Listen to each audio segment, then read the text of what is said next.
நம்ம carbon food பிரிண்ட்னு படிச்சிருப்போம் நிறைய பேப்பர்லாம். அதாவது நிறைய கார்பன் டை ஆக்சைடு ரிலீஸ் ஆகிறதுனால நிறைய தீமைகள் நடக்குது.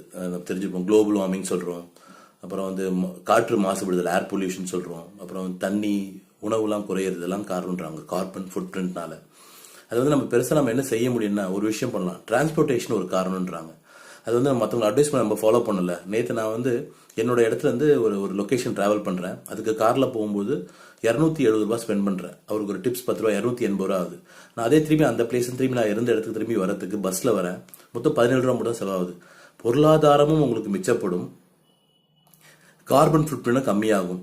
எப்படின்னா நீங்கள் பப்ளிக் டிரான்ஸ்போர்ட், ட்ரெயினோ மெட்ரோவோ இல்லை பஸ்ஸோ இல்லை சைக்கிளோ இல்லை நடந்தோ போனீங்கன்னா இந்த விஷயங்கள் குறையும். உங்கள் பொருளாதாரமும் உயரும், நம்மளோட சமுதாயமும் மாறும், நம்மளோட என்விரான்மெண்ட்டும் மாறும்.